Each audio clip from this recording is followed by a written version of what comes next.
ওই আইনের অংশই হলো যেটা অধিকতর যাচাই বাছাই করার জন্য আমরা কমিটমেন্ট দিয়েছি পার্লামেন্টের মাধ্যমে গোটা জাতিকে।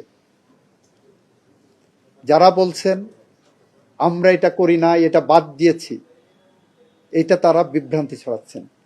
সংসদে এই ৯১টি বিল পাশ করা হয়েছে। অন্যান্য বিলের ব্যাপারে আমরা যেটা বলেছি, অধিকতর যাচাই বাছাই করা প্রয়োজন। আমরা যে কয়েকটি ৭টি অধ্যাদেশে রহিতকরণ হেফাজত বিল করা হয়েছে, তার মধ্যে আপনাদের উদাহরণ হিসেবে বলি, যেমন মানবাধিকার কমিশন আইন, সুপ্রিম কোর্টের বিচারক নিয়োগ আইন এবং সুপ্রিম কোর্ট সচিবালয় আইন। এই ৩টা আইনেরই আমরা একটা আইন যখন বিল আকারে দেই, তখন একটা প্রিএম্বল থাকে আইনের, যে আইনটা কেন আমরা দিচ্ছি, সেখানে একটা কারণ সম্বলিত বিবৃতি দিতে হয়, সেটা কেন দিচ্ছি।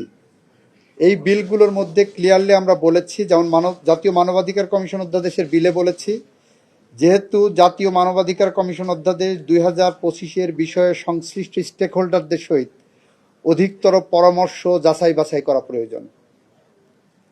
আমরা সুপ্রিম কোর্টের বিচারক নিয়োগ অধ্যাদেশেও বলেছি, যেহেতু সুপ্রিম কোর্টের বিচারক নিয়োগ অধ্যাদেশ ২০২৫-এর বিধানাবলী অধিকতর যাচাই বাছাই করা প্রয়োজন।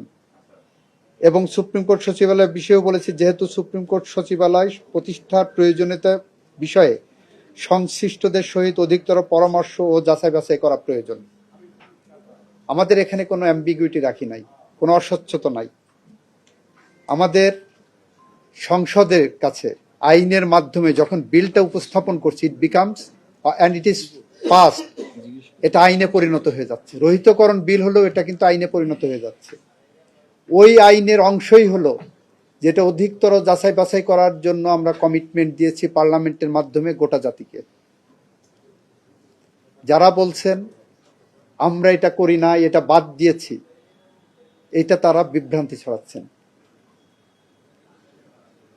কারণ আইনের মধ্যে সুনির্দিষ্টভাবে, এই কারণে আমি পার্লামেন্ট উত্তর দিতে যে বলেছিলাম, মাননীয় বিরোধী দলের সংসদ সদস্য সব পড়েছেন, শুধু অতটুকু পড়েননি যতটুকুতে সরকারের স্বচ্ছতা এবং জবাবদিহিতা দেওয়া আছে।